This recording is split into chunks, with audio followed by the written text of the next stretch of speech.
Good morning sa inyo. It's me, Kuya Joseph. Medyo mahaba-haba at marami nga pala tayong ginawa sa araw na ito. Kaya tara, samahan niyo ako. Ito ang aking kwento. At dahil nga po birthday ni Papa sa mga oras na ito, ay di syempre mas maaga po tayong nagising kasi literal na marami po tayong gagawin sa araw na ito. At sa mga punto pong yan tayo po tapos sa day mag-pray at mag-devotion. Kaya po dimansyon na kagad po tayo dito sa kusina para naman po tayo magsaing kasi nga po may pasok po ngayon ang mga bata sa araw na ito. Pagkatapos ko magpadikit ng apoy, nakita ko na kagad ho, hindi na kagad ho ang ina at gising na rin pala.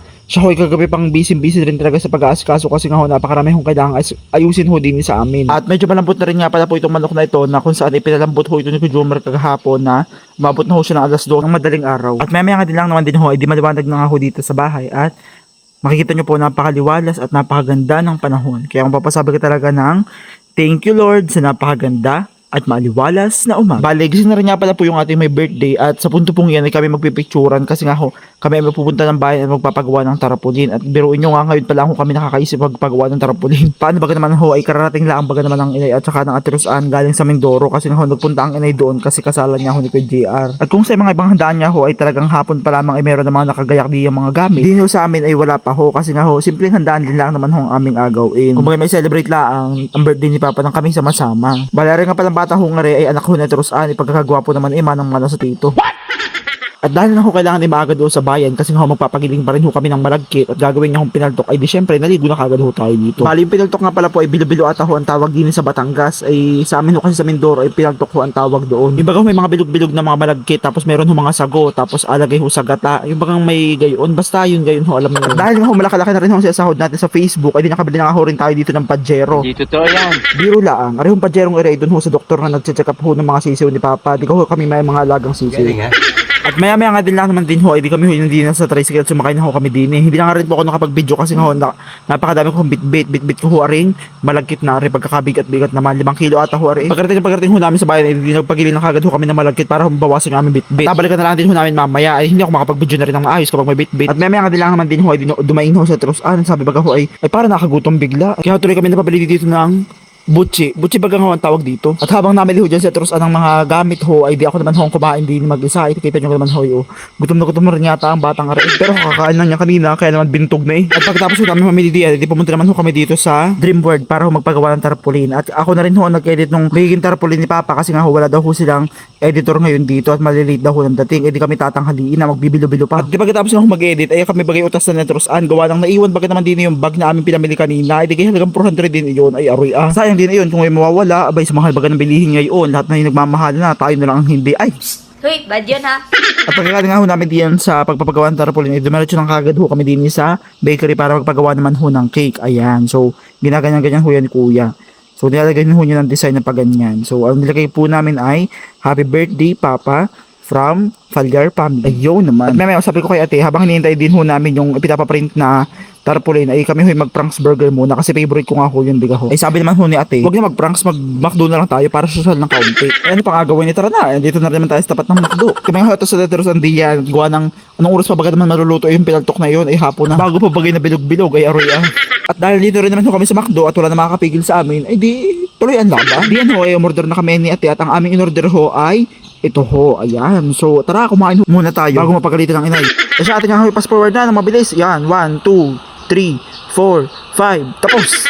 At pagkatapos nga ho niya, edi bumalik na ho kami doon sa Dream World para nga ho, kunin yung aming ipinagawang tarpaulin. At alam nyo ka naman, may naalala kami, naku, takanta ka, bakit wala naman bitbit itong si ate? Yung pala, ay naiwan na naman na rin gamit na rin doon. Ay sus ko po naman, hindi ako patikar na papunta doon sa McDo. Buti na lang ako pagbalik ko yan doon pa. Tapos sabi ko na ate, isang beses pang pa talaga makalimutan yan, eh wala na talaga yan, makakalimutan na yan. Sabi ko naman ho, kahit ilang beses pa naman yan natin makalimutan, eh babalik at babalikan ko pa rin yan. Basta wag lang makuha ng iba. Pagkatapos nga ho niya, hindi mo kinakagad ho nga ho kami, gawa ng baka makalimutan pa baga ho yung ibang pinamili. Ay naku naman. Hindi ko na ho na video yung aming pagdating kasi nga ho, sobrang dami namin bitbit. Ay, at mga ilang saglit lang din naman ho, di dumating na ho yung aming video okay na inarkila. Buti na nga lang din ho pumayag si boss. Bale sa mga gusto nga daw hong mag-arkila ng video okay ito, ay tawagan nyo lang daw po itong number na ito. Ito daw po yung kanyang pangalan. At nag-set up na lang din ho sila din. At maya din lang naman din ho, ay dumating ho yung aking tiyuhin na galing pang Pasig, si Tio Jericho. So maraming salamat po. At kita nyo ka naman ho, ay tuwang-tuwa ang mga inay at saka si Papa syempre na talagang nakita niya ulit si Tio Jericho. Jericho Fallar ho ha, hindi Jericho Rosales. Pero parang hindi naman ho nagkakalayo. Yan, edi maya nga din lang naman ho, di kagulo na nga ho din sa amin gawa ng dumarami ho yung mga bisita at saka ho yung mga kamag-anak ho namin ay nagsisidatingan na. Kaya naman ho kami din ay karibok na ho sa pagluluto ng kung ano-ano din. Kita nyo ka naman ho ay at dahil nga ho isa naman ho yung ating malaking tungko din ay di pumasok na ho ko din sa ating tungko at dito na nga ho ako nagluto sa ating mahiwagang tungko. Habang yan, ang mga yan ho nagde-decorate naman ho diyan sa labas. At ang mga rin naman ho ay nagagawa ho din ng gagawin hong bilog-bilog. Ang inagawa ho dyan ay inabilog hong gayon para nga ho yan ay maging bilog-bilog ho at masabi na bilog-bilog. Kaya pala bilog-bilog, gawa ng bilog-bilog. Sa amin naman ho sa Mindoro ay pinaltok ho ang tawag at hindi ko lang ho alam kung ano ibig sabihin kung bakit yun ay pinaltok. Ay dito na rin ho kasi ako lumaki sa Batangas kaya ho kumbaga ay yun hindi ko rin ho alam kung tawag din eh. At kami ho na ate ay bumili ho ng balloons para naman ho may palobo din eh. Ay kaso lang din ho ay nakalimutan namin bumili ng pampalobo ay kaya ganyan ho ng itsura. Ayan, di kayo hihip ako ng hihip diyan. Siguro bukas ay bintog na aking alamon di sa sobrang sakit. Gawa na ako may bayiki. At buti na nga lang din ho ay natandini si Ate Rose at saka si Kuya Alex at sila nga ho nagluto ng ating spaghetti at saka ho ng pansit. Ay talaga naman pagkakasarap ho ng mga niluluto nilang are. Ay talaga naman ho amoy palaang ho ay talagang sobrang bango ay pag tinikman nyo ay pagkakasarap din talaga. Kaya Ate Rose at Kuya Alex, maraming salamat po sa inyong pagtulong. At may nga din lang din naman ho, tapos na ho lahat aring lutuin na ere. Kaso nga ho, aring bilo-bilo ay hindi pa ho naluluto. Kaya ang ginawa ho namin, pinagtulungan na ho namin ni Michelle. Bali, ang ilalahok ho dyan ay gata at saka ho aring ubi na are. Bali, ang unang ho agawin diyan ay di pakuluan ho muna aring sago na are. At pag ho aring nakakulo na, di saka ho abuhos aring gata.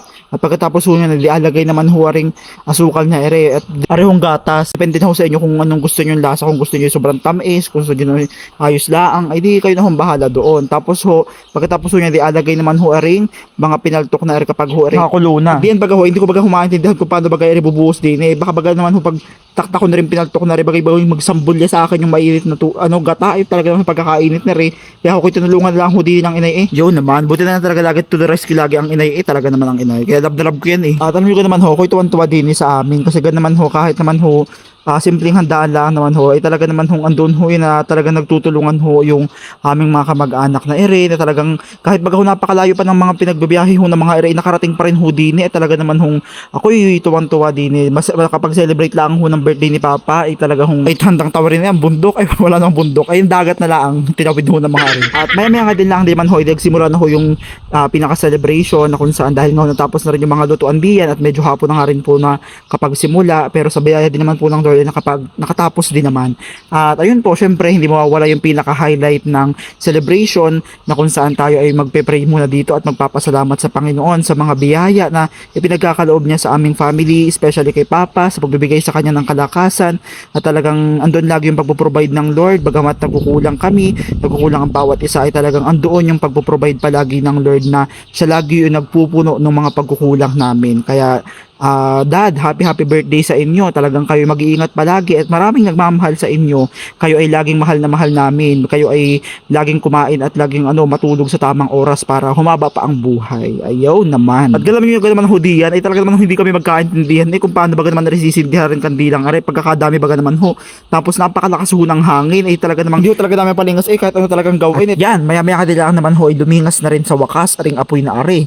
Talaga naman hong yan, nakapag-wish na ho diyan si Papa. So again, Dad, happy birthday po sa inyo at talagang marami pang birthday ang dumating sa inyo. Masayang-masaya kami sa araw na ito para sa inyo and sana na-enjoy nyo rin po ang araw na ito. At dahil nga ho birthday ni Dad, syempre, hindi ho nawala yung aming mga pagbati dyan kay Dad. So syempre, biyati ho namin dyan isa-isa, kaming 12 magkakapatid at saka ho yung kanyang mga apo. Hindi ko na lang ho talaga maisamang lahat at dinit, gawa ng talaga naman hong baka ho bukas pa matapos aring video na ari. Tsaka nung kanyang mga kapatid at syempre, yung kanyang pinaka-loved ones. Ayun naman. Siyempre, binati din niya ng kanyang pinakamamahal na asawa. Yun naman, may pakis pa. At maya-maya din lang, di man ho, ay di umalis na rin ho yung aking mga kamag-anak dini at kami ho'y tuwang-tuwa at maraming salamat ho sa inyong pagsama dini sa amin sa pagtulong sa pagluluto ay talagang kung hindi ho talaga niyo kami tinulungan ay baka ho kami bukas pa nakapaghanda na ring handa na ere ay talagang maraming salamat ho Ate Rose, Ate Angie, Kuya Alex at sa inay, kay Kuya Apa, kay Kuya Rumon, maraming salamat po at sa iba pa namin mga kamag-anak diyan kay na Kuya Ikoy.